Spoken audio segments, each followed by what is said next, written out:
Welcome back to M&A&D&D episode 91. We're going to call this one City Work because We're going we're to in the city. sewer.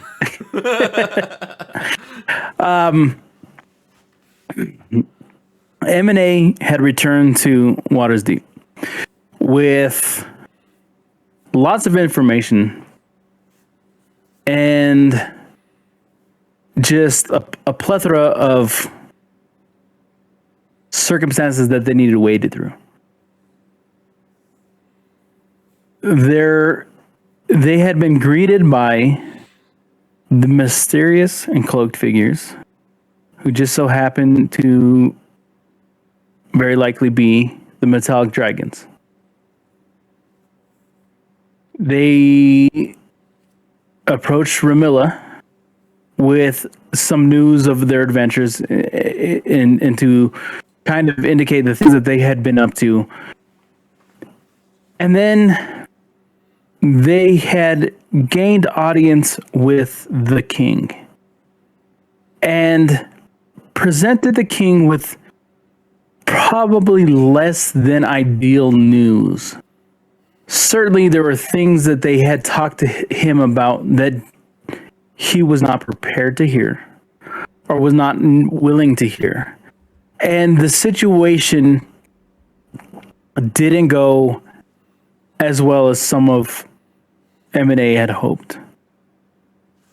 But that's what happens when you speak truth to power, right? That's what happens when you present findings to those in charge that are not willing to maybe acknowledges the wrongs that they have dealt in the past. And that's put you guys in a predicament in which you feel a little less welcome than you had been in the past. Some of you may even realize that you spoke out of place in terms of the hierarchy of the Sword Coast. And like children have been scolded and sent back to your rooms. And that's where we're going to pick up.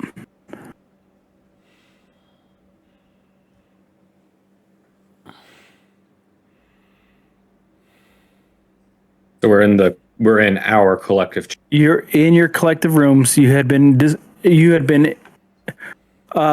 escorted there by the guards. The ones that you're fairly familiar with over the course of this.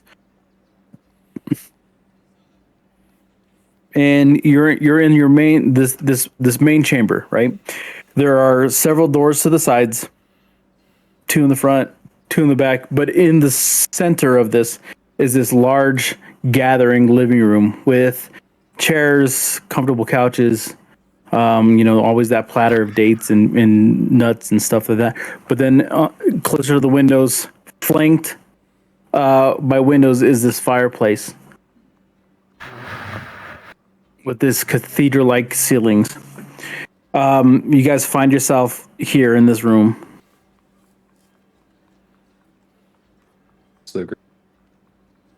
Well, poorly. He apparently did not care to hear us. Well, but to be honest, I think that was somewhat expected, wasn't it? Given what we know about his connection with Nervain. It wasn't necessarily expected, but it was a possibility. It was definitely the not welcome outcome. It wasn't what we wanted it. Yeah. But it was something. But it wasn't something that completely unimaginable. Mm. We tried to give him the benefit of the doubt. I think at this point we need to act in our own self-interest and the best interests of the common folk, everyone else, those that are not in power, And just assume that the king will continue to keep acting in his best interest rather than everyone else's. Well, when push comes to the council gotta be. There's gotta be some entity or people on the Sure. council that can act as a power. I'm not saying go like- around all of them. I'm just saying we tried to give the king in particular the benefit of the doubt and try to go through Yes. him as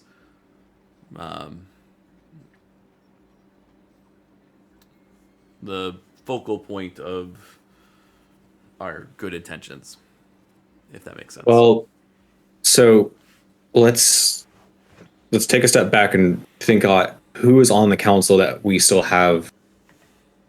we're on still good terms with, and who do we need something from currently. If based on what you all have said, Conrad Braun Anvil is one of our targets for the metallic dragon. King Melendrock currently doesn't like us. Ramilla is still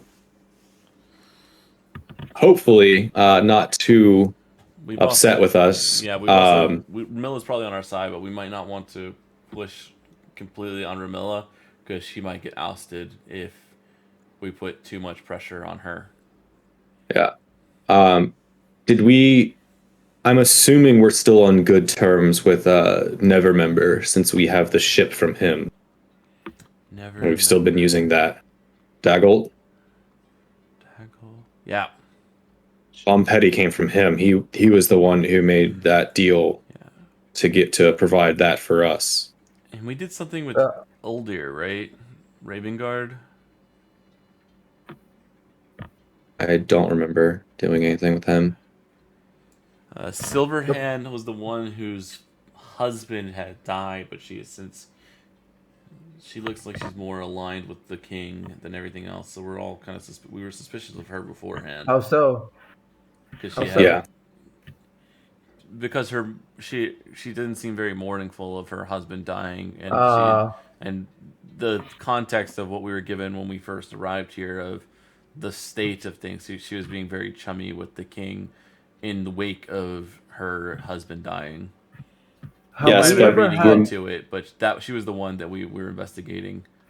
Have we ever had any contact with her ladyship, Nightshade? No. We didn't talk to her.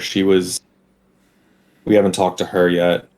And to briefly go back and touch on Silverhand, we had our suspicions and we brought those up to Ramilla, and Ramilla told us that Silverhand had worked hard to get to where she was, and that she had relatively high esteem for Silver, and that came from Ramilla. So potentially Silverhand could be a breaking point for us, an entry point to get our voice heard on the council. I would be cautious of interacting with Silverhand. My current feeling is I don't know whether or not I could trust her. I can't trust anyone on the council. Currently only trust Ramilla. But in terms of like people that I would actively seek out to try and either gain favor or to exploit, I'm not really sure where Silverhand lies on that scale versus Nevermember. I believe we have his favor. We need to exploit Braun Anvil. Melendrock currently does not care for us very much, but we know something is up. I think we just circle back to him at a later point at now. And we're in the favor of Ramilla at this point.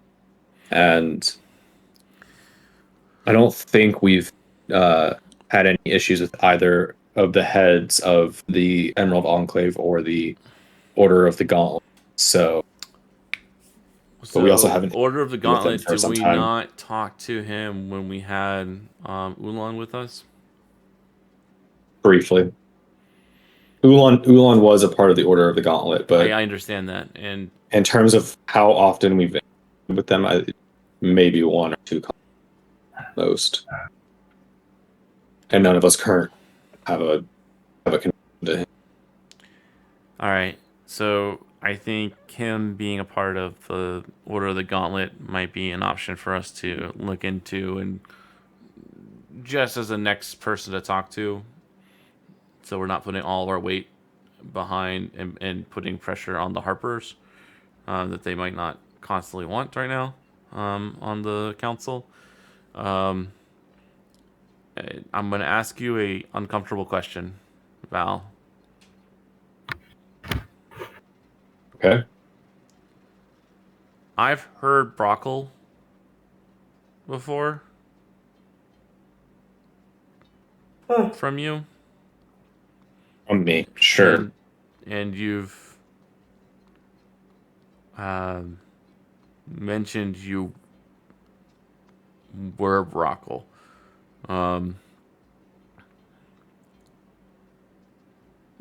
Does that come with any knowledge of the Emerald Enclave or affiliation that Brockle had?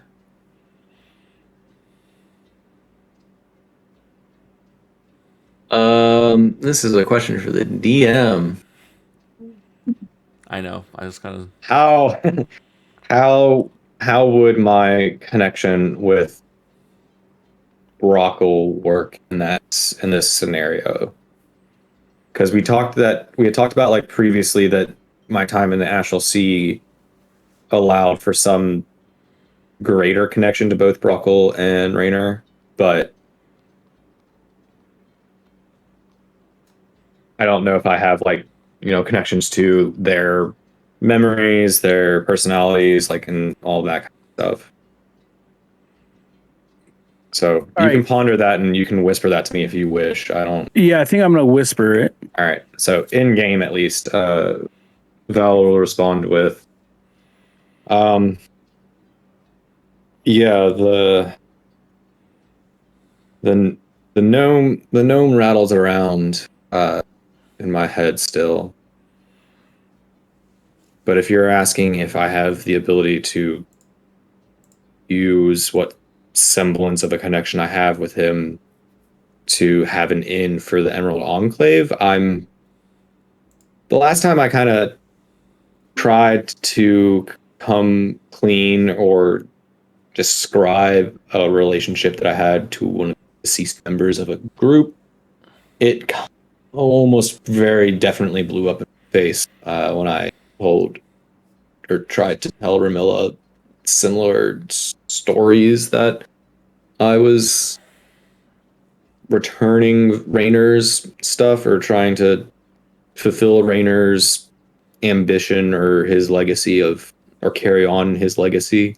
So I don't think that would really work out very well in this I'm not scenario. implying you admit to being a crazy old gnome that is no longer with us. I don't know if that's going to do more good than it will do harm for helping our cause. I am just saying, in terms of accessing or speaking to, I'm not sure how it works, but understanding. They kind of just haunt and are always there reminding what there's not much of a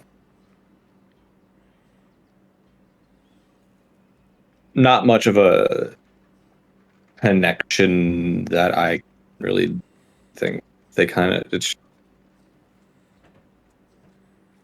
it's like never being able to get rid of your past sin. So you won't know about how to approach or talk to a member of the Emerald Enclave from what Brockle had? No. Okay.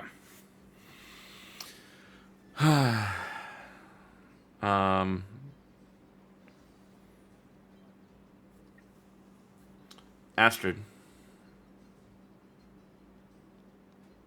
Yeah. When you spoke with the metallic dragons they asked you to speak on their behalf to the council, correct? Sorry, say that again. Correct. Okay. You cut out, so I couldn't hear you. I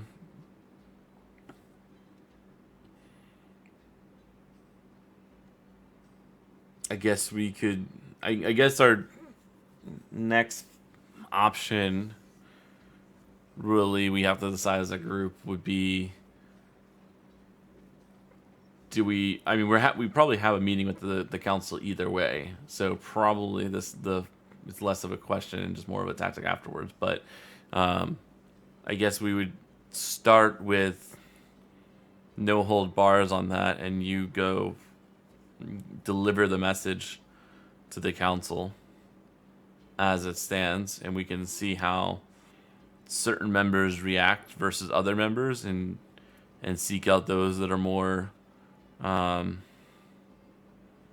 willing to listen from there.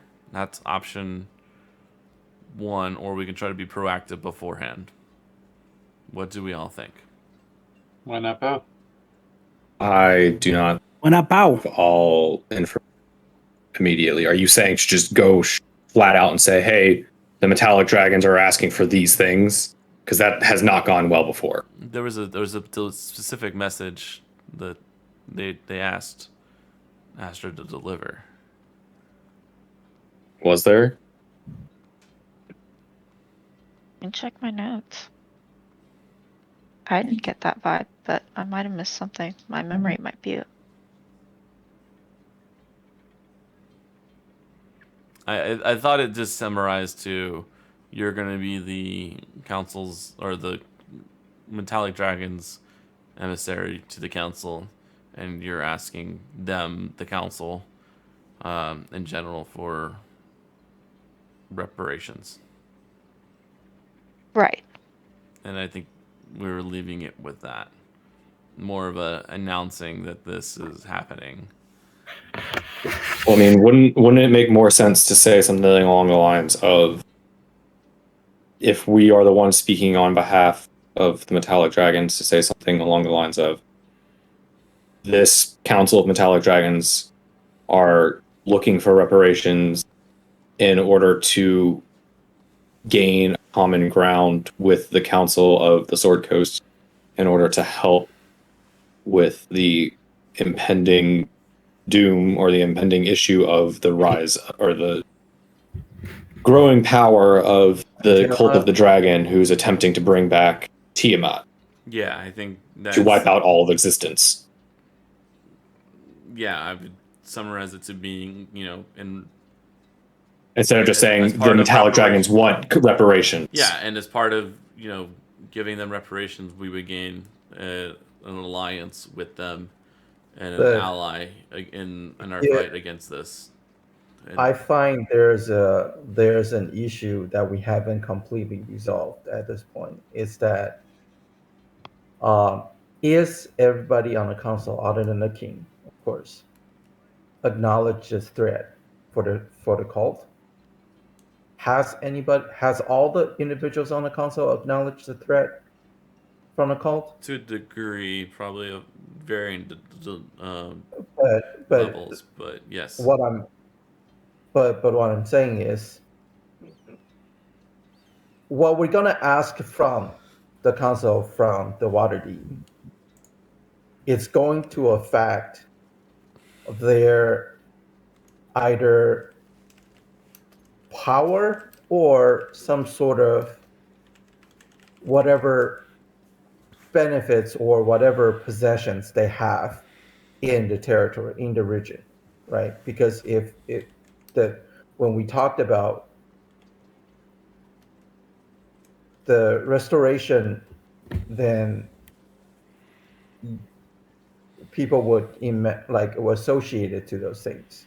So before we can ask them, I think it would be better for us to actually get them on the same page with this rising threat about the cult first. I mean, to a degree, I think they are on that same page. I mean, they are the ones flipping the bill for most of what we're doing and tasking us to do it. So they're not. Everyone on the council is not. See, unaware of what's happening. Never like okay. Never Ember was the one that's mainly footing the bill for our chapters. He's the one right? supplying it, but he's not the only one footing the bill. They all had to like vote on it and send us. Okay. And we've met with the council before to give the updates previously. I know, so like it's not like they weren't listening. It wasn't a unanimous vote though. I don't know. We didn't know that. We didn't know that. We weren't informed about the final voting results. What I'm trying to say is, first, to the Council of the Sword Coast, we are claiming authority of representing the metallic dragon. That's a very big ask of their trust, first of all. Second, we're asking for either their power or their retribution. Well, whatever they can hand over to restore the balance or to please the metallic dragons, right? So that's the second thing, a big ask from them. So all these two big asks are tied to this thread. So if I feel that we need to, because once that's settled, when everybody's on the same page that, okay, this shit is going down, we need to get it resolved. In order to resolve it, we can't do it by ourselves. We need to get everybody on the same page. Then I feel more confident about we engaging the discussion of, okay, we represented Council of the Metallic Dragon, and here's the deal. I don't want to start with our negotiation with, okay, we found this, but not everybody's on board with the risk. That's just gonna muck up whatever we're trying to deliver, the message. So I think before we actually talk about Metallic Dragon, first things first is we need to show everybody what we've been through, and also the threats that we have been seeing.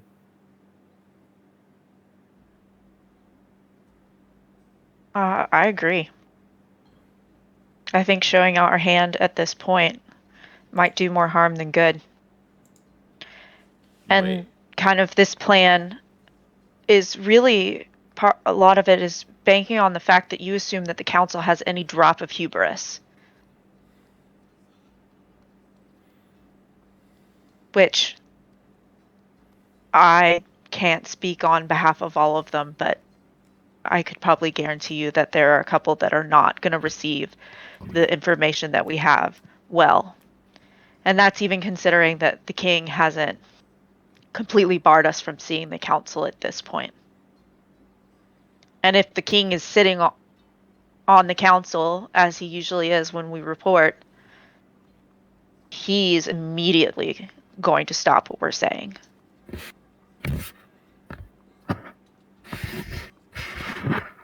I mean, and at that point, if he stops us from saying what we're going to say, like, I don't know if that helps him either.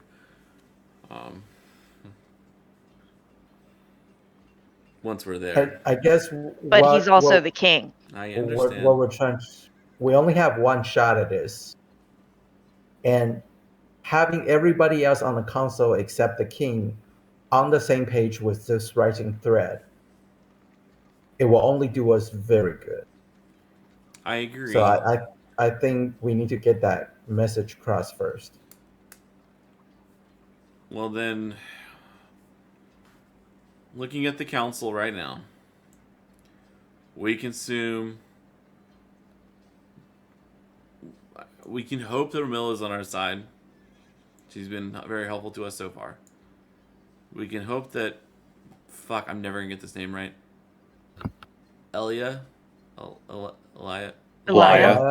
Which one? You know what? That's it, you guys. We had a good run. I can't. We've had a good run. It's been like 3 years, 8 years. The disrespect, not getting his name.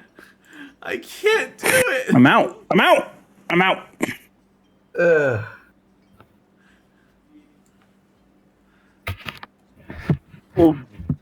Just kidding. Maybe Well, Eli's not on the council. There are 9 people in this party whose names start with V. So I'm just kidding. No, they're all VA. I was, if you. That's not my fault. I didn't know Terry's name when he joined, and Ben knew. Look, it's fine. If any of us die, we all have to make a pact that we all come back as a VA named character. If this happens, so Viva has less of an incentive to kill us. Because we could. And you're muted. We don't have much political chips that we can spread around anymore. After the encounter with the king just now. Sure. So. And I would say after the scolding that Ramilla got as well from the king, she's not going to outwardly speak on our behalf. I know. She would, behind the scenes, do plenty of work, I think. But I think her sway in the council is going to be less of a blatant source. God, I think so. I think we start off with the independent representatives. Makes the most sense. If we assume that we have 2 already, if we can split up and talk to the representative of the Emerald Enclave and the representative from the Order of the Gauntlet first. That gives us. Why do we need to discuss with them? Just to see read of the temperature of what they feel first, because the other ones are all part of the Lord's Alliance and more likely in league with the king. So, if we see where the independent powers are represented, it makes more sense to do that. Viva, do I know? I recognize the symbol here, but would I have any idea who? Have they ever announced who Reyna represents? And would I know who that is? From my history. Reyna? Nightshade. We mentioned her, what she does or who she represents at one point. I don't think explicitly. Okay. Well, I have it in my notes, so I know what group she's with. But if we're saying we don't know explicitly what group that is, you might not know what that group does. You guys are not familiar with this particular. Okay. Even though we were from a rival one. You were. You guys are not familiar with this. Okay. Go ahead and roll. If you want to, go ahead and roll history.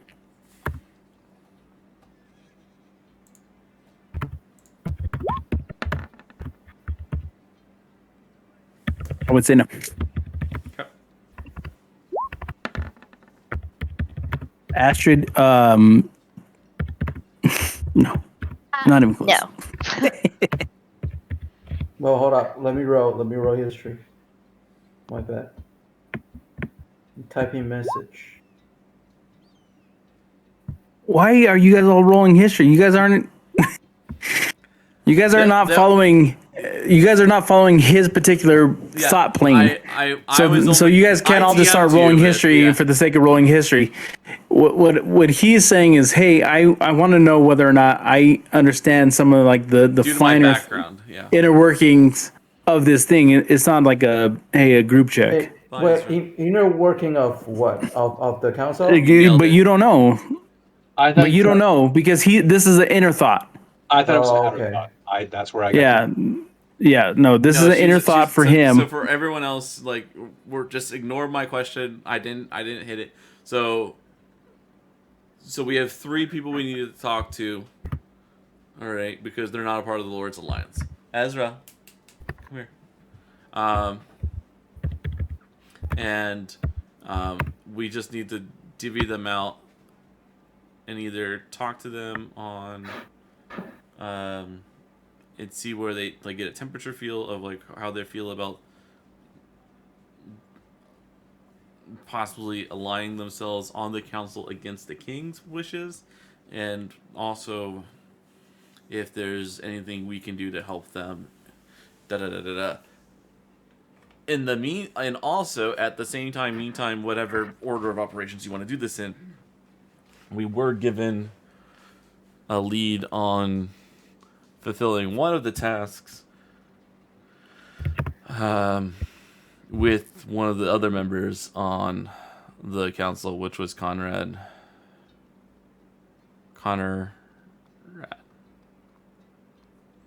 Bronavel.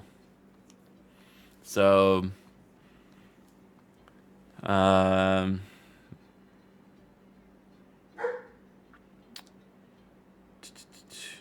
so the lead that we were given for Braun Anvil is that he likes to gamble. And use that if we can get information where, or give him a place to potentially go gamble at, and then we can get him there and exploit him for whatever we need. It can be either information, or we can try and exploit him to gamble away the armor that we're trying to get. That could work. I have an idea. Great, then we want to share it? Yes. I was waiting for a break. If he likes to gamble, we're going to need to ante up something of equal value. What if we gambled the Black Dragon Mask? Or a game actual mask, or something that we make to look like that. One that appears to be the Black Dragon Mask to him in every possible way. Perfect. I currently do not trust a singular person. My soul's whole for the time being, but giving this to a singular person. I mean, our is our not whole the plan idea. Here is the win. We just need to get him to the table, right? Sure. Yes, and we need to be able to dangle a carrot in front of his face that is enticing enough for him to actually gamble with. Apparently, this armor that's been in his family. Isn't it the council that allowed you to keep the Black Dragon Mask? Or do they not know about it? They know about it. And that would actually give us... That actually helps us in this situation. He's more likely to believe it's the real one because he knows we have it. So it's not like we're bringing one to the table of, like, an unfounded thing. It's more like... But wouldn't a council member not... A gambler doesn't care. No, I think I get what you're saying. You're saying if they already gave us the permission to hold on to this item, why would he want? Why would he try to win it?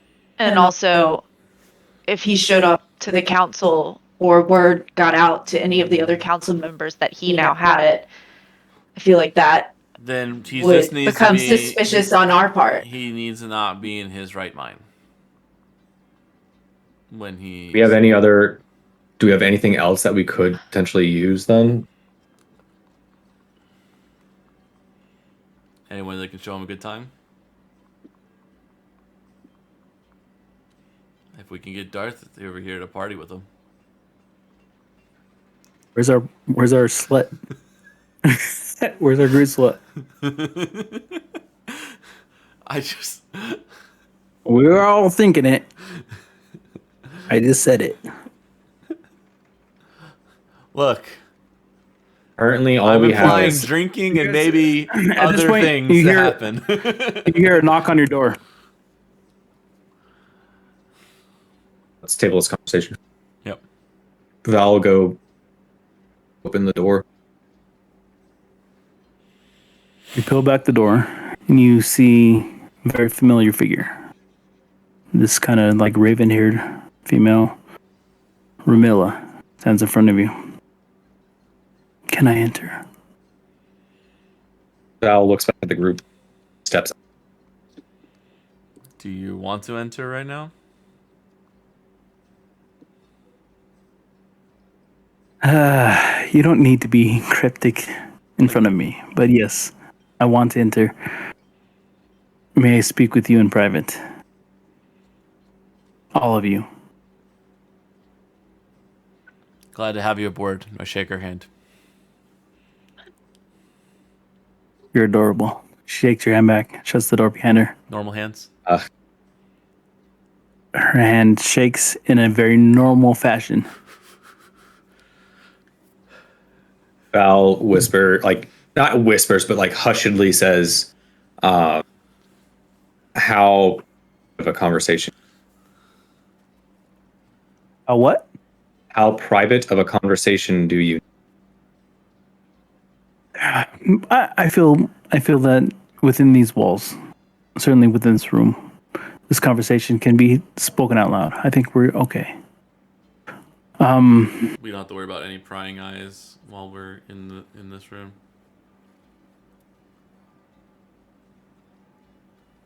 There is certainly a certain amount of paranoia amongst you all. And I would say that that's good, especially how you guys approach diplomacy. Maybe if you guys spoke with that same sense of decorum, there'd be less outcomes like the ones that we're about to have. But you've certainly drawn attention to yourselves that is not necessarily great. Astrid. Yes.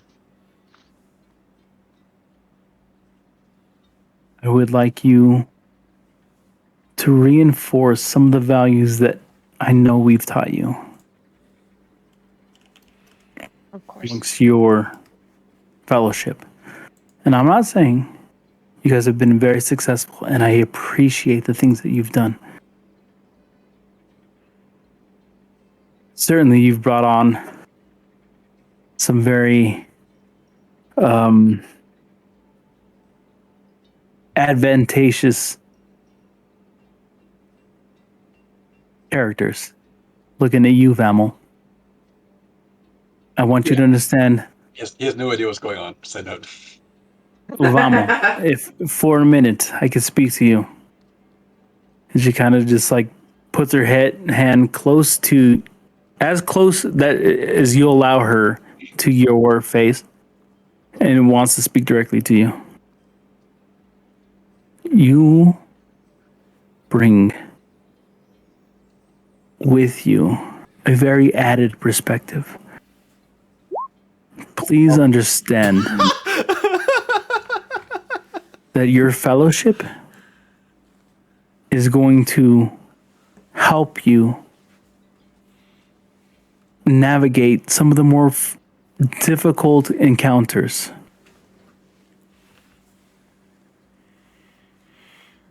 You're a learned one. Let me put this in a way that you might understand.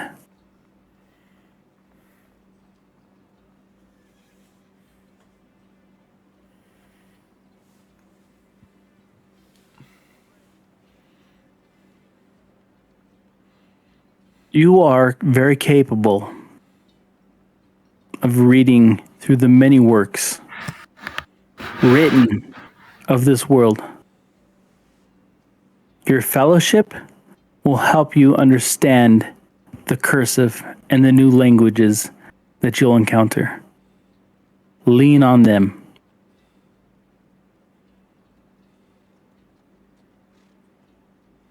Does that help? You speak of politics. I speak of life. And unfortunately, politics are life.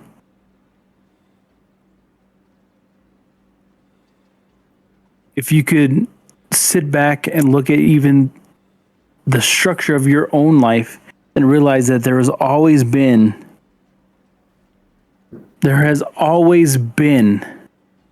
structure. There's always been levels to it. Then maybe you can understand we're not so different.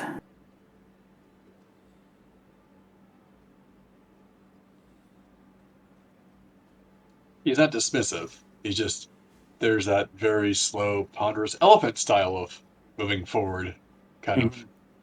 Understand. What you're hearing from me may take some time, but understand these people around you, they will help you achieve your goal.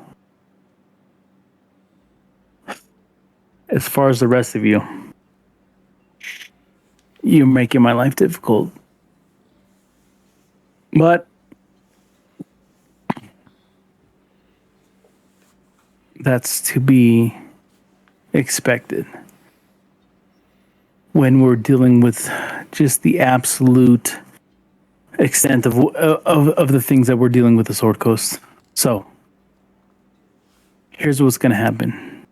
You will not have another one-on-one with the king.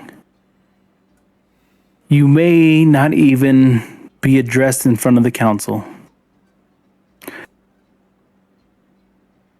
We may have some difficulty moving forward as far as our ability to combat the cultists.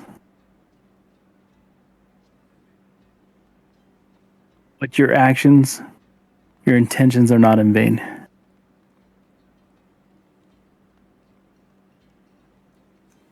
In 3 days, we're going to move out. That includes you. We've gotten word, some movement, and there is some talk of a hierarchy coming through into the Star Course and into Waters Deep that may shift the balance of the battle against the cultists. What we need to do is we may need to lay, we may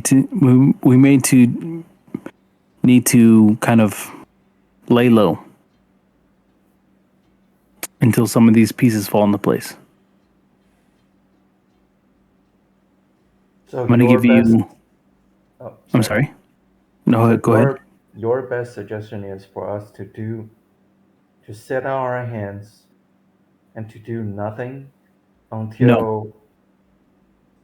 Of course not. No, of course not. What I want you to do is prepare yourselves. There are so many pieces in place, but we don't know in which way we can best utilize you, in which we best utilize M&A in the next stage of this war on the cultists.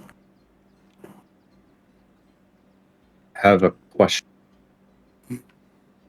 We gotten any more information about the Well Dragon? It seems to be where there are items. Know that based on the journal we got most recent paid that the green dragon mask was already taken. That also might be where the dragon moved to.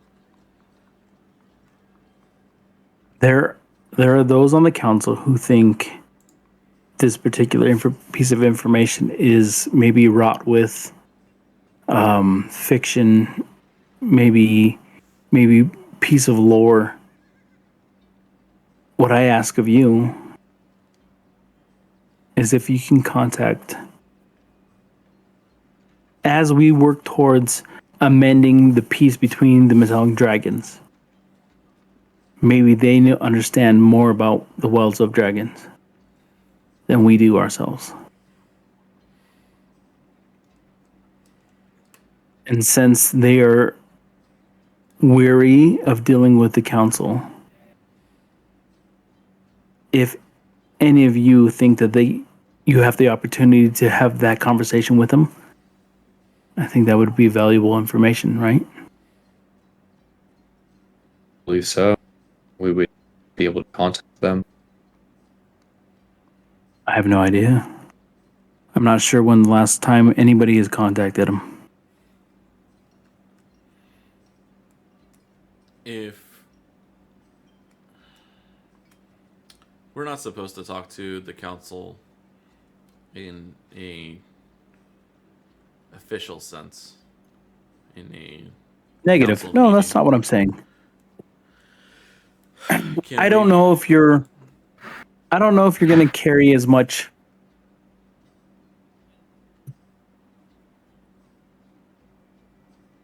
I don't know if the conversations you had in front of the council is going to carry as much weight as it would have. Can we meet with some of them one on one that we haven't met with yet? 100%, and I will be happy to do that. And what if we wanted to get information on meeting with some of them in a more casual, unofficial manner? You let me know. We know who to Let meet me know with. when and where, and I will try to arrange it. What other information besides the Well of Dragons would they be interested in? Can I answer part of this real quick, just to jump in? Ramilla, I don't know if you know, if anyone's heard, but wherever the Drakenhorn went, I mean, that was something we were chasing, but it was literally chasing. We don't know where it ended up. We were about a week late. So the information we got was we weren't able to act on it fast enough. So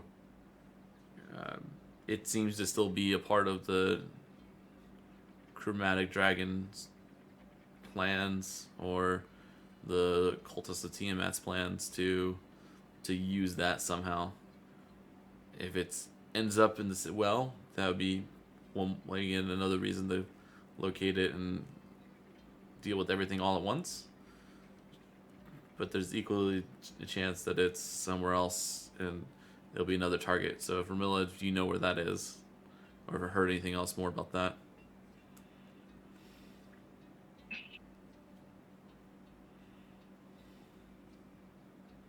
I mean, last I heard, the Harpers were already had the information from when we got back from the Sea of Ice. Had been looking for the Drakenhorn already back. You broke up on half of that for me. I don't. We had already given information about the Draken to the council our last time back. Right. So, do we have an update on it? Is what I'm asking. If we have and I was also filling in Mamul on what it was and why we might want it again. Okay, sorry. You asked it in such a way of like we didn't. I was doing it. I over. was talking both sides, but I was just trying to give a little bit of history on what it was and why we didn't get it. But we're ultimately looking for it. And does she have an update for us?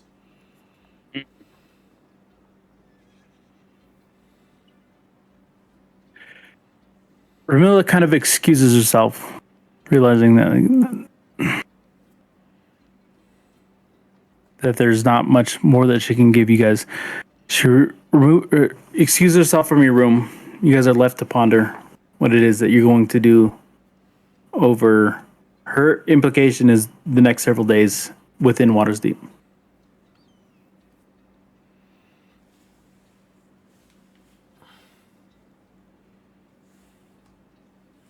Ben, you're muted. I'm trying to make sure you don't hear Allison in the background, so I'll just. Oh, it's fine. You're moving around. Politics are not what I am good at. However, if there is knowledge you seek, I may be able to do that. So you may speak to your allies who do not yet know me, and I can perhaps go find out information regarding this Drake that got away.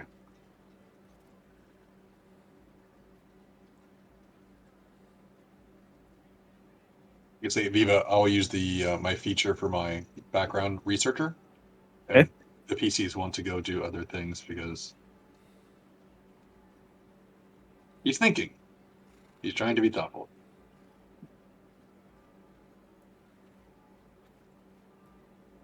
I think at this point, you guys all have the opportunity. Some of you rest for the evening. Some of you guys go to your rooms. Other of you maybe sit on your bed and kind of plan on what it is that you're going to do over the next maybe several hours, maybe several days.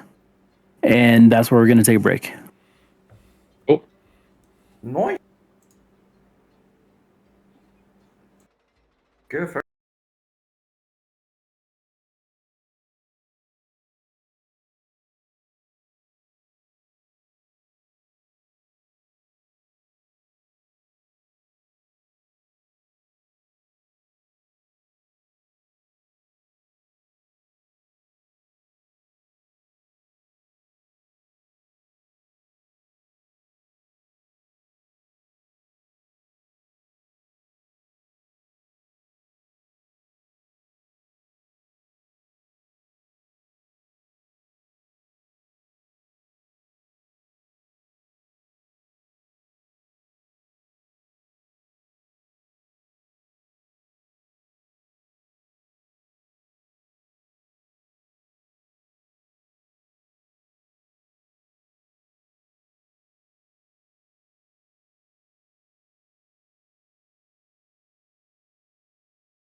All right, welcome back. M&A&D&D episode 91.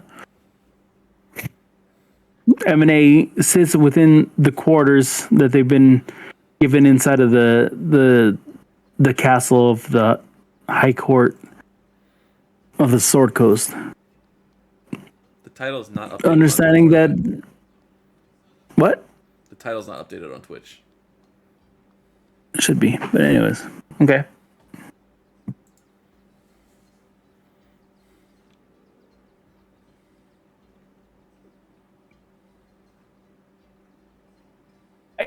With the given news of the conversation with that you just had, you guys have the opportunity to rest, kind of attack the day. How are you guys going to handle this? Well, we still have the majority of the day left, so we shouldn't. I was going to say, like, kind of at what point has all of this gone down?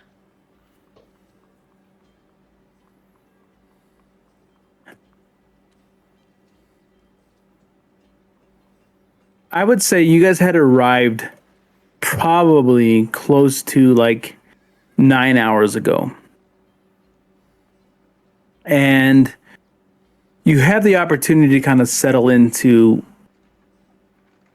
the movements of the city, given the opportunity to kind of work within the confines of day and night cycle here, as you guys don't necessarily need to. But dawn or the evening certainly starts to set as you guys look towards the west and you see the sun set over this, like, over that, you know, that ever expanding coastal horizon.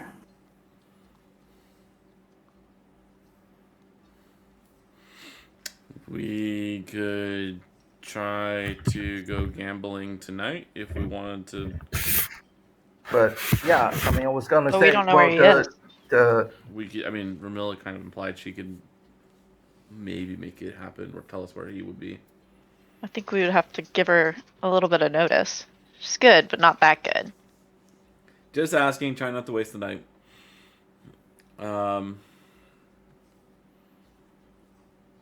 We also probably should go in there with a game plan on how we want to do that in general. So let's just table that whole thing to be like a planned situation, and then we'll do that for a second.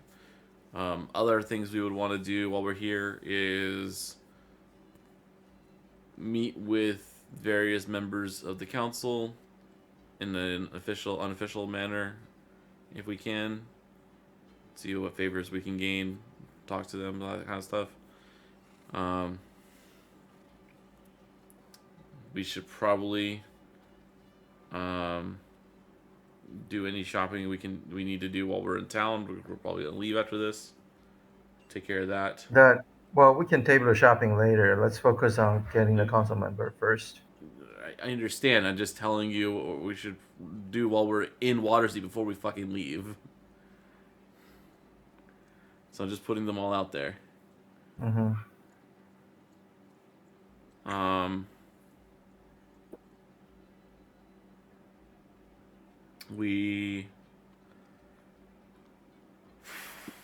I have something I want to do. Actually, not really relevant to this, but as a player, I want to say with Davis' information that posted on the chat, I'm more intrigued to talk to Nightshare right now than anybody else. Because being a group, being the envoy of a group of assassins, I actually feel like they have the most to lose if the rise of power of Tiamat ever become a reality. How did we know this, David? These are my notes. No, I know it's your late notes. I'm just trying to back. I think Ramilla introduced us at some point, or she gave us a rundown. Pointed her out. Yeah. That's all. We've never talked to her. Yeah, we never talked to So if Re-Nightshade. we know she's a group of assassins, I would first off, assassins groups have probably the least to lose, in my opinion, to what happens because they can go underground or But the rise and fall of did powers generally doesn't really affect them. They just generally benefit whoever's on. They just won't work whoever has the most money. no, not necessarily though. I mean, who can guarantee if the power of if Tiamat ever returned to its own full glory and power, who can guarantee like the social order or whatever political structure is going to remain the same Well, with the use of assassins to still be around? As a you also former assassin, I'm just going to point out I can kind of speak to the fact that they probably don't care as long as whoever's cutting the check. What I'm you're saying is we dealt with the cultists before, right? And to them, the beliefs is more important than anything. The beliefs and the loyalty to the dragons are more than anything. So what's to say if the dragons, if Tiamat and its minions gain full control and full power over the Sword Coast, they wouldn't deal with the heretists, which They'll sounds to me a bunch of assassins could be. they'll still want to have muscle to put people down or do things I like mean, they would. Why wouldn't they find somebody else that's more loyal, and you know faithful to their cause than a group of assassins that without any belief other than to follow where the money is? But that is part of Tiamat's power. She is the manifestation of greed. That is how she is empowered. Okay. I understand where you're going with this. I think I understand where you're going with this. But greed is something that gives her power. Perhaps they would want someone more loyal. That is a fair point.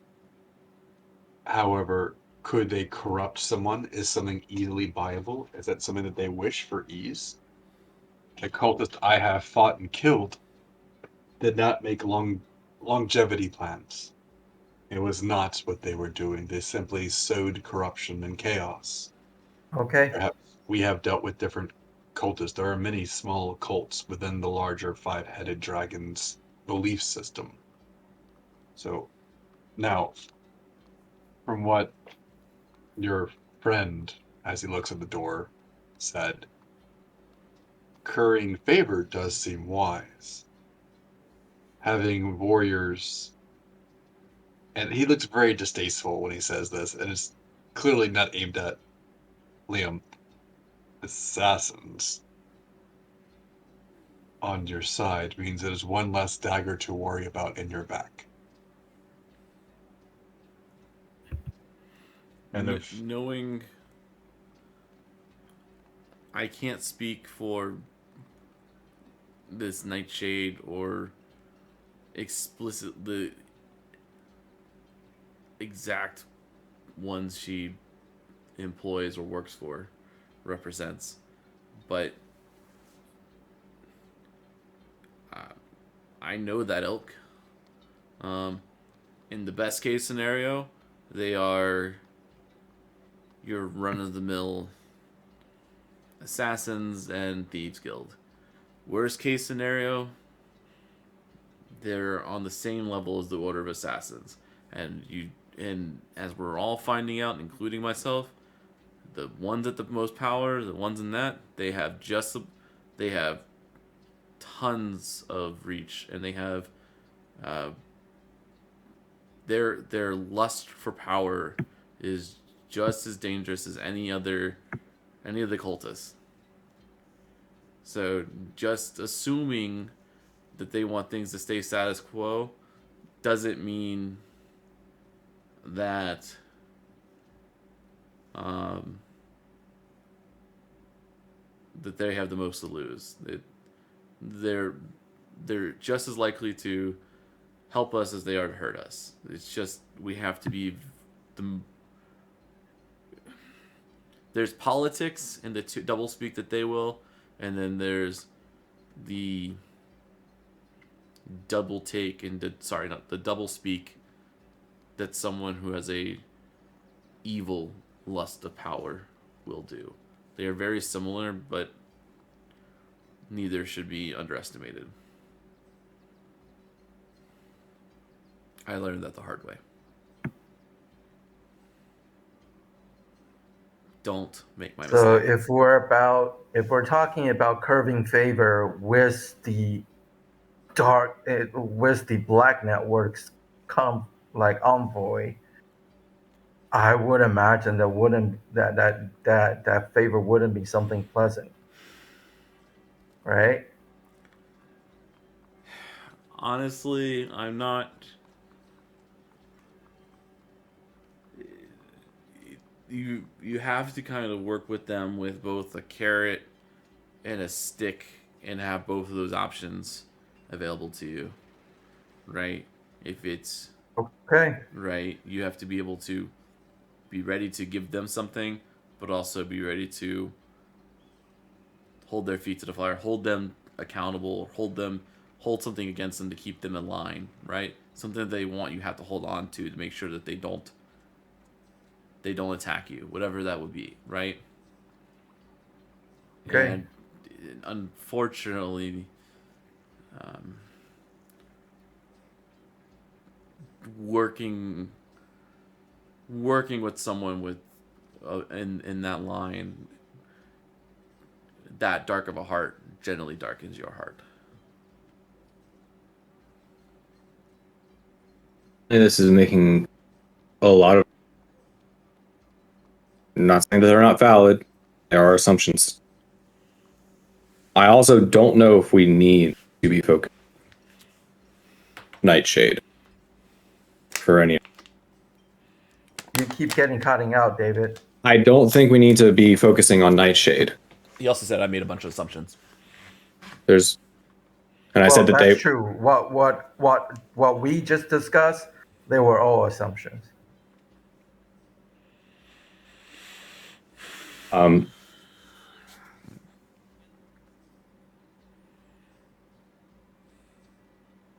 right. But I think we need to spend time to ask Ramilla to set up a meeting for us to meet with Braun Anvil outside of the council and to get him into some kind of scenario where he is ready to gamble.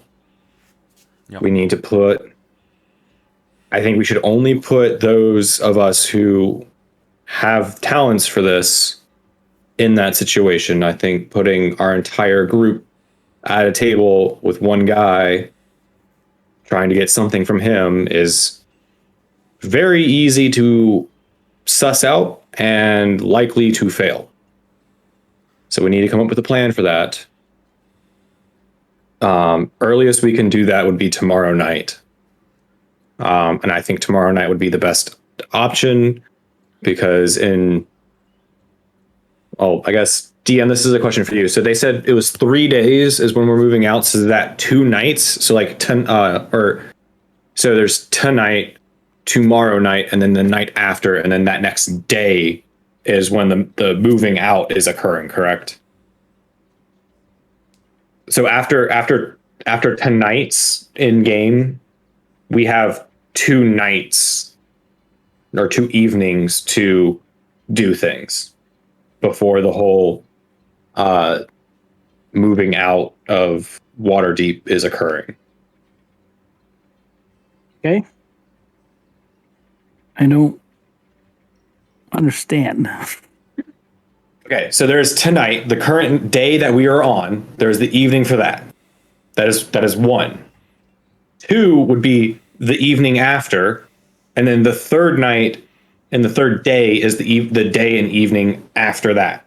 So we have, if we're trying to plan something for the evening, aka this gambling, and it's not going to occur tonight, it would have to be tomorrow night or the night after. Because if we do it a day after that, it would be, that's after everything has moved on. I don't think it. Yeah, what's our itinerary to If it's Monday, Tuesday, and Wednesday, it is currently Monday. So then we have Tuesday night, Wednesday night, Thursday we're leaving. Or are we leaving Wednesday? Are you?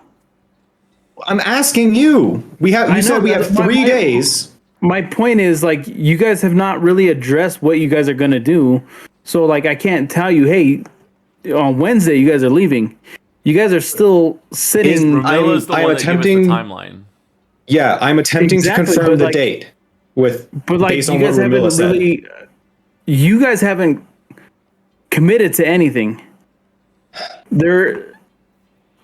Sorry, man. I'm just saying, like, you guys haven't. To me, you guys haven't. I can tell you guys, hey, this is what we're looking at, but like, unless you guys commit to anything, like, I don't know. Okay. My logic is that I wouldn't say that we would bring the guy out to gamble the evening before he has to leave in the morning when he has to go do official bullshit. So the most likely day that we can get him out to go gamble, if it's too late to get him to do that tonight, would be tomorrow night. And not the night before he's leaving. If he is a part of that group that is moving out of Waterdeep or moving forces or whatever. Does that make sense? Okay. So are people moving out of Waterdeep, or are there people coming into Waterdeep? That hasn't been talked about. Like, you. Well, she mentioned she mentioned that there was somebody that could be a potential ally that was moving, and we needed to lay low, right? What I'm trying to get to is you guys got to commit to doing something. You guys got to go Tomorrow one way or the other. Gamble. Let's commit. Okay, that's what I'm trying to get to. Like, you guys got to set it up for like you guys have to create the timeline, because I don't know. No. Let me help. I can think of help. When the embassy talked, I got this impression too. I thought she was telling us we were leaving in 3 days. That's the impression I got. I think we all got. Yeah, I that's what I literally wrote down. We were being told that we're leaving in 3 days. Okay. So in 3 days, so you guys have. So I did mention in 3 days you guys are going to be leaving. How you guys play these 3 days is up to you. You can jump on it right now. You can do the thing right now, but in 3 days, your intentions are not to no longer be within Waters Deep. So I think the confusion comes to, is it 3 days, 2 nights? We're being very specific about time so we can plan things. That's what we're getting to. It is. We need to know what a reservation's for. 3 nights. Okay. 4 days. Okay. Cool. That was the question. Does that work? Yeah. Yes. Thank you. Sorry. Okay. Sorry, David. I see where you're coming at now. Okay. So, yes. Okay. All right. All right. So my goal is to help move things forward because we're getting momentum. I'm going to use my background to go do research on the thing that got away. That is what Vamil is going to do tomorrow during the day. Before you do that, I want to talk. I do want to talk through the gambling scenario right now. Put everyone's cards on the table. What do we have that will give us the best chance at outcome rather than just rolling dice? Who's the best? Who's the whatever? High charisma. Hi, Terry. My deception skills are not that great. Or assassin. Those are your 3. I have a dice set, which I assume is a loaded dice set, in my opinion. And of course they would be. Well, I mean, that's from my background as a criminal. I can provide the dragon mask as collateral or provide it as the form to make the copy of to use as bait. That's pretty much all that I can provide. Well, do we have any black dragon scales on here? I do not. No, it's mostly just teeth and fangs. All the scales and stuff like that are, well, we have white dragon scales. We get some black paint those motherfuckers. While I understand not wanting to lose something valuable, perhaps fooling someone who we want in the end to be our ally would be unwise. We don't plan on losing either. Well, the scenario is to win the armor, not. We just need something to put on the answer. Using trickery to win over especially to fake something, I really wouldn't recommend. Are you gonna put? Do you want to leave? That's fine. So do you want to leave? Just leave everything off the table, and just leave all of this to a game of chance. A straight game of chance to. Nobody's leaving out providing a valuable to exchange for a favor. But I don't recommend, like you said, to fake an item. Faking the items is to bring something to the pot. So we're not actually putting the real dragon mask out there. So he just takes off the giant warhammer. It's like, here. This is for a mask for those who I follow. What I own is nothing compared to getting it. If no one else is willing to put something, my gods would demand I do all that must be done. We can make the mask appear by all means to be real. Unless he puts it on. Again, I don't recommend a trickery. That is the issue right now. I agree with Bard. I understand that there are other ways. I am trying to listen. Faking an item that ally, yes. It won't knows? Yeah. Okay. What if our deception is found? We have then double lost while we were here. Yep. If this was a cultist, I would have no issue. Do you want this man to be your enemy? You don't know what his allegiance is to begin with, I guess, but... Is he a cultist? Do we want him as an enemy? Because if you do something untrue, at some point they will become an enemy. Look at what is happening to the king. While he is angry at us, there are others who still support. Because if that's your concern, then everything I can offer will not be... Everything I can offer is going to manipulate our chance to win. By probably a form of trickery. There's a difference between playing game better than other and faking item to be placed. And depending on the game he chooses, there's leaving it to chance, come purely on chance, and everything like that. And while I've been talking, I've cast Mage Hand, and then I take out my dice set, and this is my normal dice set. And I ask Vamul to... Here, roll the dice. This is almost comical. It's a bunch of d6s. Just roll 2 d6s. No. I know you want me to actually roll. That's what yeah. Sometimes giving directions is useful. All right, so you roll an 11, which is perfect.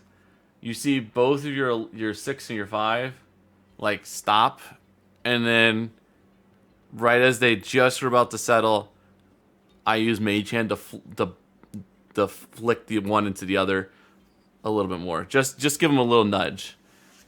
Got it. It's invisible. But can others sense it? Well, we're getting... If they're detecting it, but, like, I'm just saying, like, you get an idea of... Yes. Like, we can manipulate it, a scenario where it's cheating. And, like, my sleight of hand, for the sake of argument...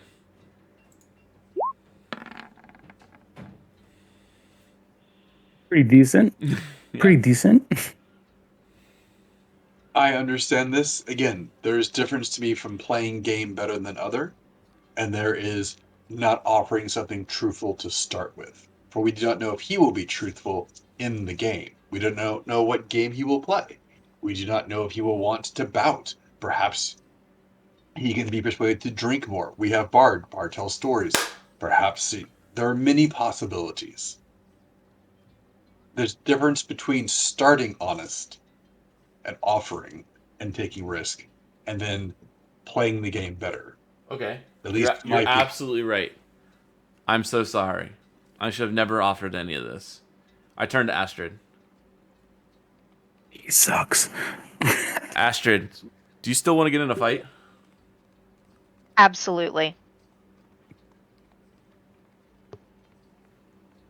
I was gonna say, we don't know his gamble of choice. We just need to force his gamble of choice to be gambling.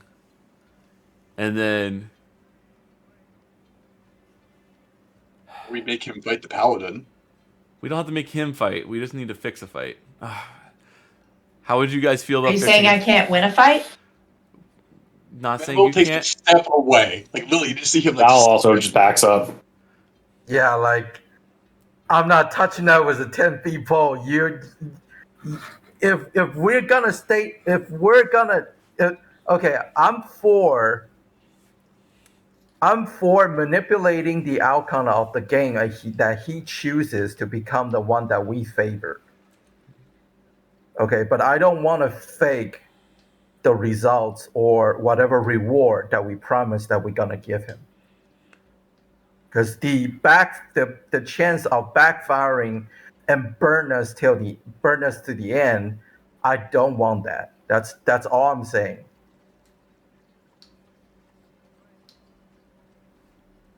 Okay, manipulation is one thing, but knowingly being untruthful about the rewards or the whatever things that we promise him, that will backfire us very badly, and I would never want to do that, especially at a moment like this where we need to curb every little bit favor we can get from the console. This is not wise.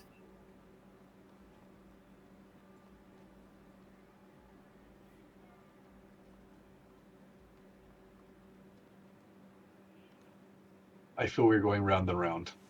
No, Yeah. Look, I think. Where are you guys currently at? All right. Here's what I want to pitch. In the bedroom still, or in the Right, central you guys chamber? are still in the central chamber. This is just after Ramilla's left. We're still discussing. Yeah, we're being very secretive about it. We're just trying to figure out the details.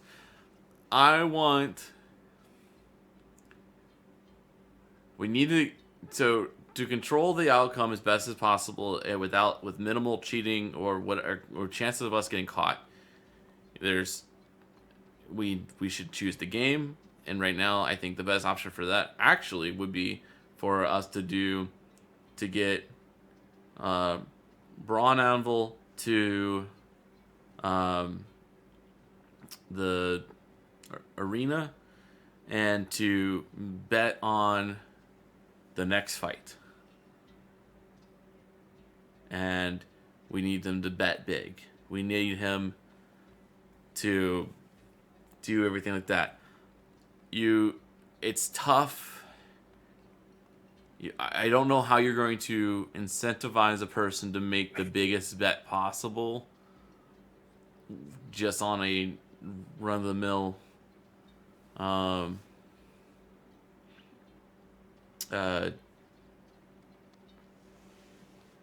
fight unless he feels like it's exorbitantly in his favor to win. Right? Which is the only reason I was suggesting we might want to have both entrants in the fight. So it would then be staged. Doesn't have to look staged. Probably won't feel staged. But it just needs to be that way. It's option one. You can do it straight. Option one. All right. We could still control it and just do it straight up. We would have to find a combatant of X amount of prestige and willingness to still be the heavy favorite against Astrid, who won last time she was here. So therefore, he would be betting. I assume we would want him to be betting against Astrid. If he bets for Astrid, she could just throw the fight appropriately. But that helps us control the scenarios. Okay. And then that still means we still need to get him there, and we still need someone to sweet talk him into being, loose with his bets and being really into the fight, so he's not really thinking about what he's betting. But at the end of the day, if he's a gambler, you win some, you lose some. Sometimes you roll up with only 20 gold to your name, and you just win and win and win, and you can get back home.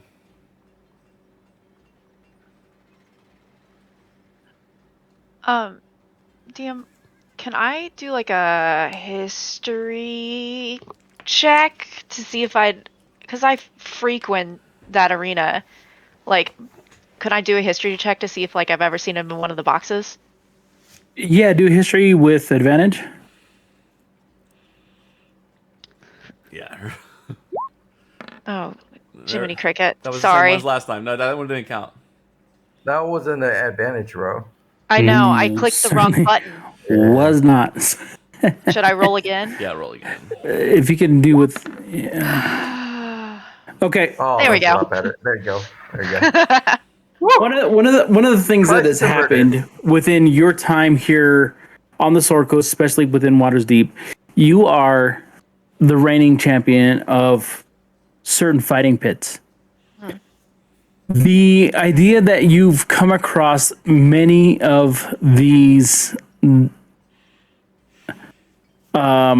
hierarchy, the upper echelon, these people who sit themselves inside of these booths and these boxes. They've bet, and you've created a situation in which you've certainly met a lot of them. You're not unfamiliar with this particular individual. Okay. You know his particular tastes.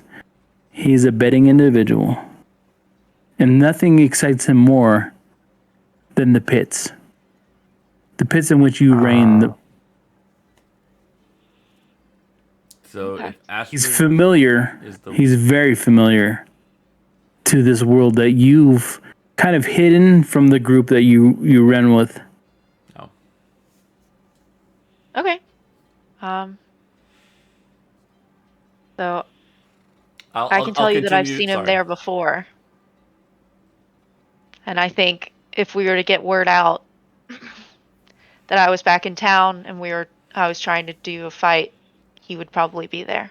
Okay, so we just need to find the champion and put him against you. Yep. Who's the champion? I would have to see what the fights have looked like since I've left. Sounds like we got to go to a bar, ask around, and get some drinks. At this point, you guys finally kind of head back out of your rooms. You take that circle staircase out into the courtyard, and you see that enormous chamber in which many of the council works. But you're led back into the city, following Astrid, who is very familiar with what happens there on the docks, and she leads you to one of the larger fighting arenas, much bigger than the one that she had led you to before, when you had met her companionships, her friends that had rescued her many years before. And you see this arena, and it strikes you all when you see this figure painted on these giant tapestries. You recognize this individual. In fact, you're standing next to her. This arena is kind of donned in these tapestries of the champion of the Sword Coast of Waterdeep. And for the first time, you kind of recognize that one of your companions is. She kind of holds this prestige. Astrid? If it helps, I tried to get them to take them down. So we found the champion. Did your nose always look that way? As you guys continue to make these comments, these little children and stuff run up to her, and they want to hug her, and they ask for permission to be kind of like drawn and sculpted in these like really quick it's like the fashions. scene in Hercules.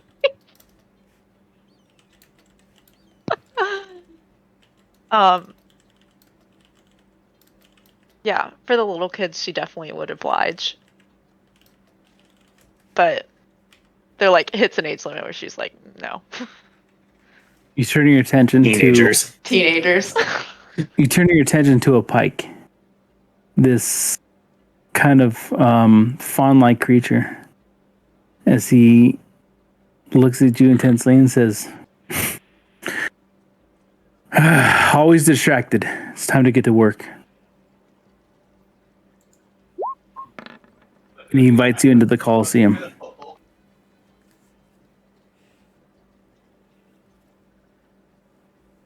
What's your investigation?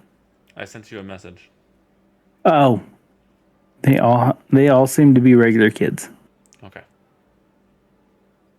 You're invited into the Coliseum, and quickly Astrid is separated from the rest of the group as she is beginning to kind of like look over the training. You guys are kind of ushered to the seats at the far end of the Coliseum. Over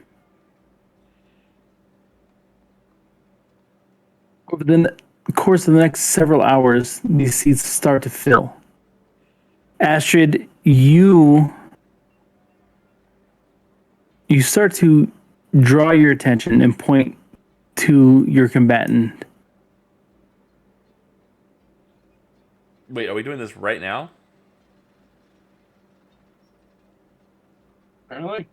Woohoo!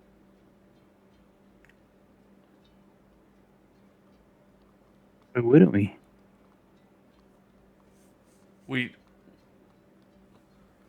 only got like half the plan done. Okay, continue. Astrid, point to your combatant. Sorry.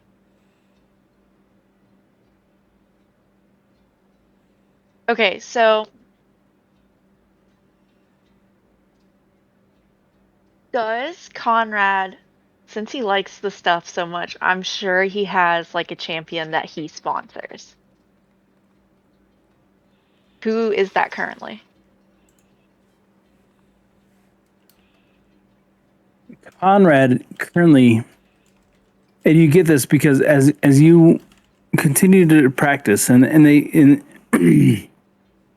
in inside of this realm of this cornucopia, this plane that you guys are going to fight on, you continue to be showered with armor, with these ideas that you're going to be able to use this and that.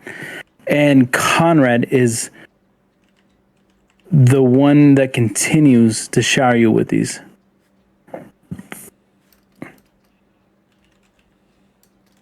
It seems as though you are his favored champion.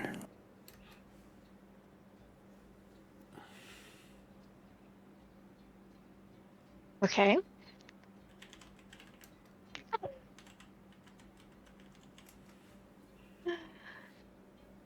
Oh, fuck. Oh man.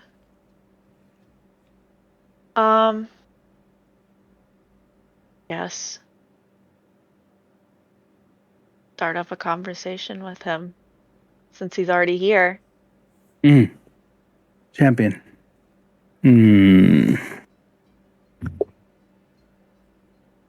Lord What Brownapple. more can I do for you? Fuck. It is a pleasure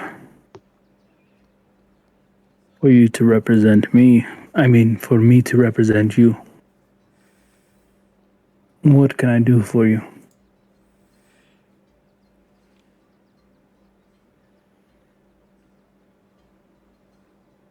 I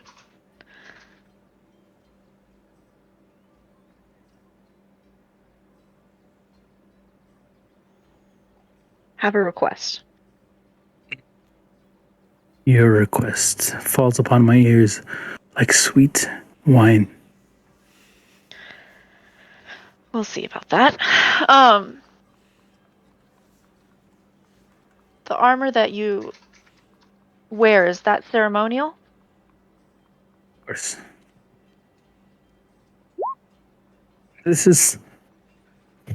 We're not barbarians. Here within the mighty city of Waters Deep, we're certainly not savages.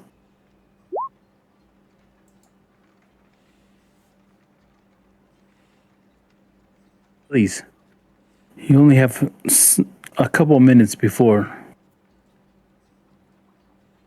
you test your abilities against your friend. What is it that you truly want? You see, I've kind of taken a liking to that armor. Mine? Yes. Okay. And? If I win the fight, would I win the armor?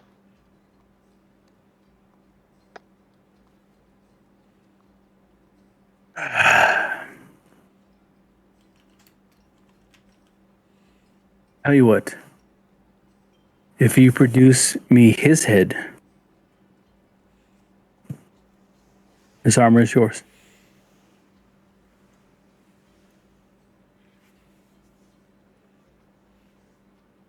But, Lord, you know that I can't kill anyone in this ring. That is not how I operate. And there lies the rub. I would suggest you get very creative if you want to wear this armor.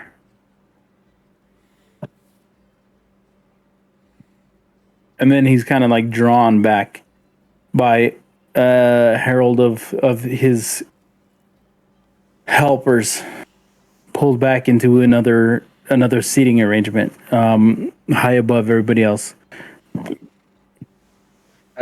Clarification yes, question. You. David. Yes, me. Hi. I had a question they're in the back. Yeah, me in the back. I had a clarification question. Did you say that that Astrid was fighting one of her friends? Is that?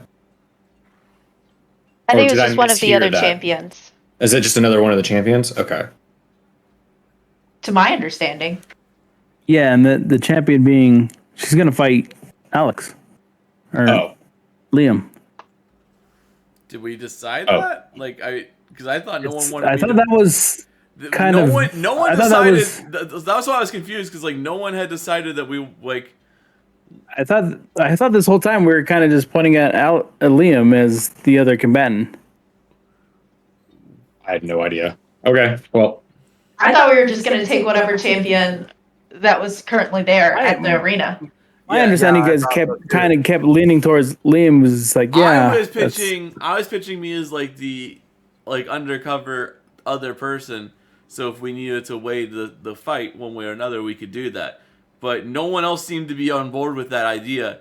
So that was never I'm the only one. I thought you kept like basically speaking up as like you're the other combatant.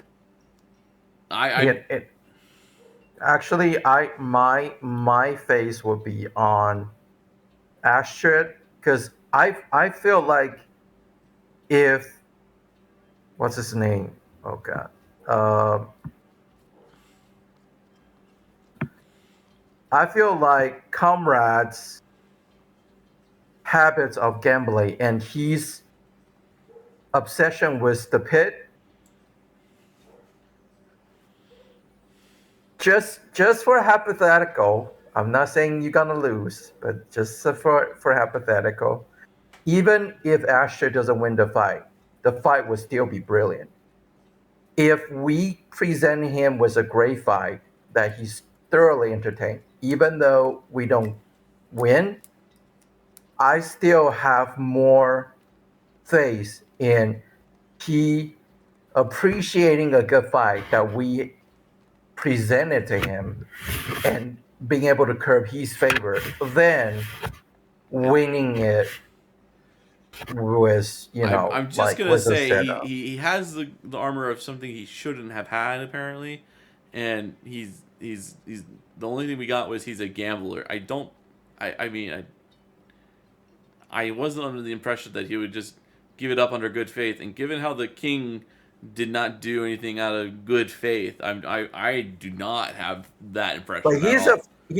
but he loves the fight. So He loves to gamble, is what we were told. no, like we just well the but his biggest obsession is about the fight. There's many different way to gamble, but his biggest obsession is about the fight. So which means more or less he's a fan of the fight, right? To me, putting up a great show and actually having him enjoying it speaks more to him than whether or not he's gonna win or lose. That's my gut, and that's my intuition. So I mean, you can argue and don't go with me, but I'm just throwing out my intuition to you, and I'd be more willing to entertain him and put up the best entertainment that he could ever have than actually setting up the fight in certain way. So this is my idea of how to curb favor from Comrade. So so if you guys have other plan, if the group decide otherwise, I'll respect it. But this is how I look at things. I I I can't tell you what your intuition tells you.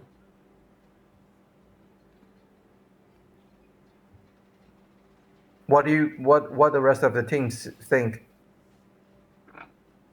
Astrid? Well, you're gonna be the main event. So what do you think? Astrid is as far as the Waters Deep goes. She's the reigning champion. She's the belt holder. So Astrid, you kind of you're going into this situation as someone who has these kind of this advertisement, these pillars, these flags, these things that like depict you as the champion of this arena.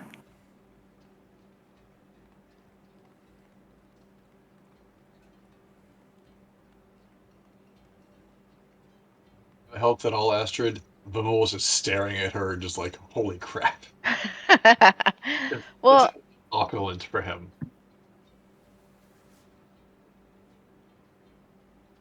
I would say, I mean, I'll fight whoever. I'm not particularly, I don't want to say worried. Like I said, I'll fight. But I mean, I think he's here like most everybody else because I'm back in town and they want to see a fight.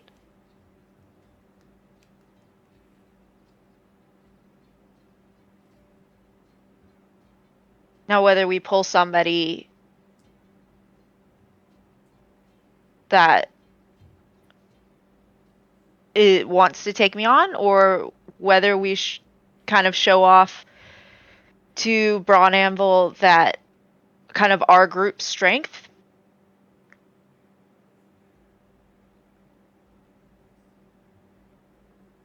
I don't really mind either way.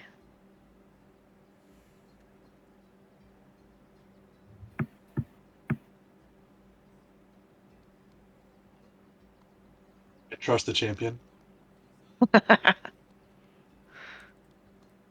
I mean, is the bet that, I mean, generally, if you're the heavy favorite, is he gonna give up? Are we just saying like we bet that? Is he just gonna bet on that you lose all of a sudden? No, he's betting on me winning, or I'm betting on me winning. You're betting on yourself against him, so that means that he's betting on you losing.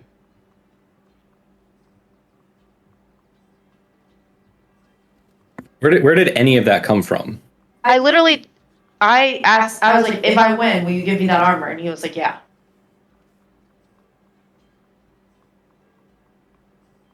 The guy said, if you give me his head, you don't know. I might give you the armor. We don't know any of that.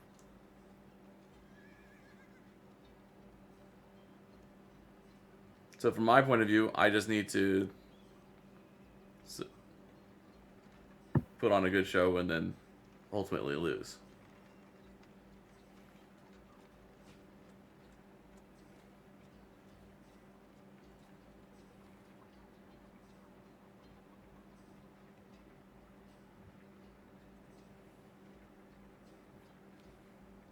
I'm fine with that if that's what we want to go with.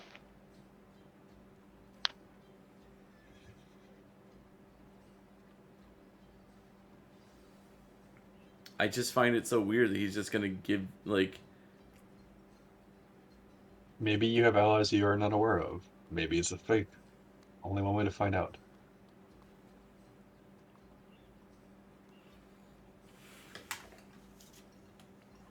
Do not know. Alright. Well, I know... Was I entered as myself, or was I entered as, like, some mysterious stranger or something? None of you guys have entered. You guys are just talking about it. That's the situation that we're in. Well, I mean, to raise the stakes, like, would it make sense that no one knows that I'm, like, that she's fighting her friend? Because it sounds like he already knows that she's fighting me. Or does he not say that? I don't know. You guys are making this way more complicated. So it's I don't know. It's how you guys want to play this. Like you guys are putting up so many roadblocks. To him and asked them bet on like her winning if she's the favorite. So that kind of threw everything off too. Ugh.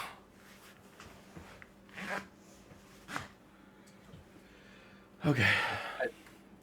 I think it's just a matter of whether I'm going to fight somebody in the party or if we're going to bring in a random champion. I think that is what it that is the decision. Am I right on that? Let's just take a break right here. All right. Yeah. Another break? We got to reset real quick. I don't know if we took a break at all. Have we? We took a break earlier. A little one. I just want to know, like, how do you guys want to play this? Because, like... Well,